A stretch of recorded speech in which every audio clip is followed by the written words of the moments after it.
So what's the routine then? The ultimate morning and evening routine to set your brain and your mind up for optimal performance and not getting brain fog? Okay. I'll describe it as my routine. I generally get up somewhere between 5:30 and 7 in the morning, depending on when I went to sleep. So I get up, obviously I use the restroom, I drink some water. I do think that hydrating is very important. Yes.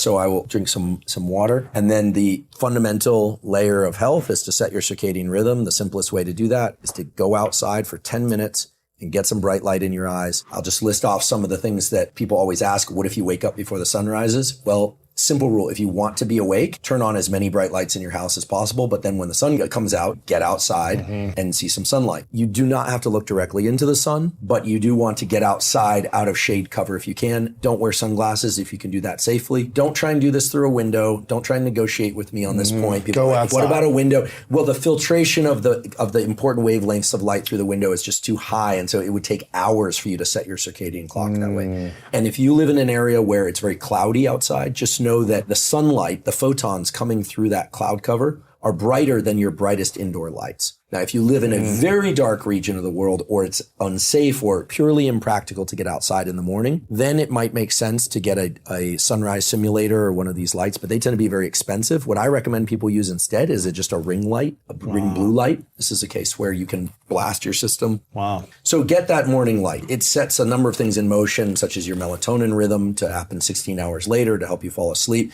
I would say this is the fundamental step of any good morning. And if you don't do this enough, you are messing yourself up in a number of ways. So then I come back inside and then I do not drink caffeine right away. It's important in many ways to delay caffeine enough so that you can clear out some of the chemical signals in the brain and body that lead to a feeling of fatigue. So the longer you're awake, the more a molecule called adenosine builds up in your system. And when you sleep, you push that adenosine level back down. When you wake up in the morning, that adenosine level can be 0, but oftentimes there's still some hanging around. Caffeine is an adenosine antagonist. It blocks adenosine function. It's a little more complicated than that, but that's effectively what it does. So if you wake up and you've got, this is arbitrary, but 20% of your adenosine still hasn't been cleared out, that's sort of a drowsiness that you woke up with. Then you go and you drink your coffee and you crush that ability of adenosine to have that effect, but it hasn't gone away. So that when your coffee wears off mid-morning, now that adenosine is there and you feel like there's a mid-morning crash or an afternoon crash. So I delay my caffeine intake for about 90 and ideally 120 minutes after I wake up, because in that way you bring your adenosine level down very, very low to 0, and then you don't get this rebound crash in the afternoon. And your system learns how to wake up naturally. Right. You get the natural cortisol and adrenaline. Give it the time. Yeah. Give it the time. And people hate this one because it's a little painful for the caffeine addicts, but I'm a pretty serious caffeine addict and I embrace that. And I'll tell you, it also makes the joy of the coffee so much greater. Like waiting for that. You're savoring exactly. it like, my first it sip. tastes so much better. Okay. So water, bright light, no caffeine until 90 to 20 minutes.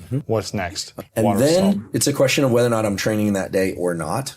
So I do believe everybody should be getting 120 to 150 and maybe even 150 to 180 minutes of so-called zone 2 cardio a week.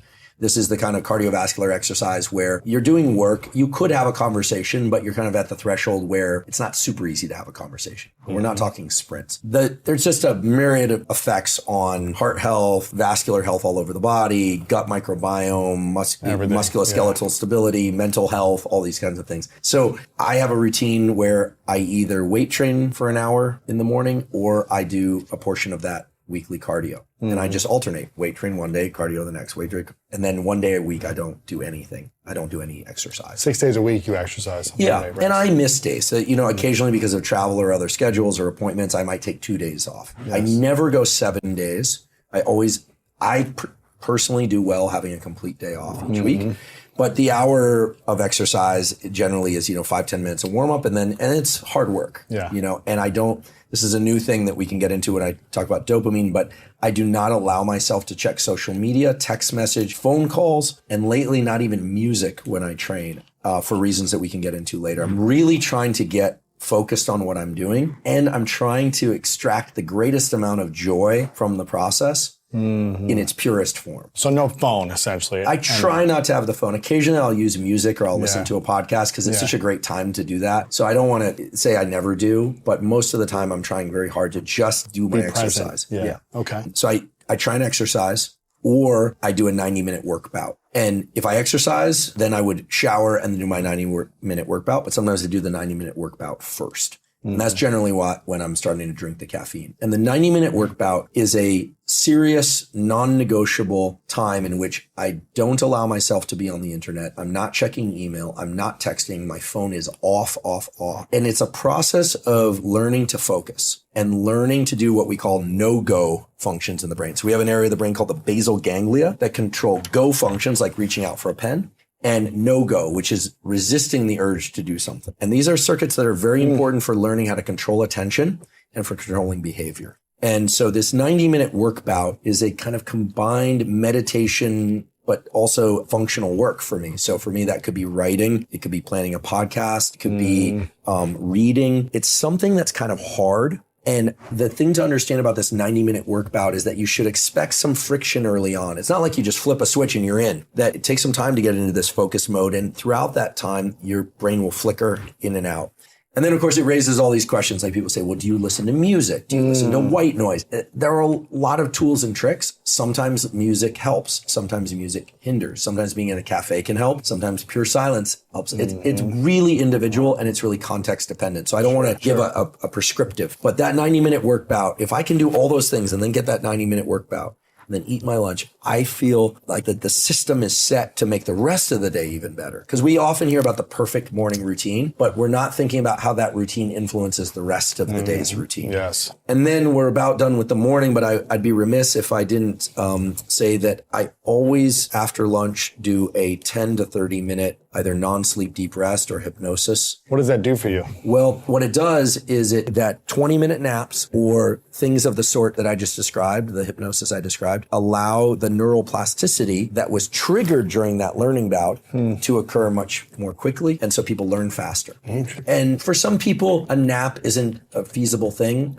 Some people say, are naps good or bad? If your nap interferes with your nighttime sleep, it's bad. If your nap does not, then it's okay. And naps that are shorter than 90 minutes, so anywhere from 10, 20, 30, 45, but certainly not longer than 90 minutes, are going to be better than naps that are longer than 90 minutes for reasons related to sleep. So that kind of ends the morning. And then the rest of the day just depends on what's happening. And I think it's too varied to describe. But I do suggest that people try and get a little bit of sunlight as the sun is setting in the evening or late afternoon, depending on time of year where you live. Same practice, because now you're sending two signals to that master circadian clock of when there's morning and when there's evening.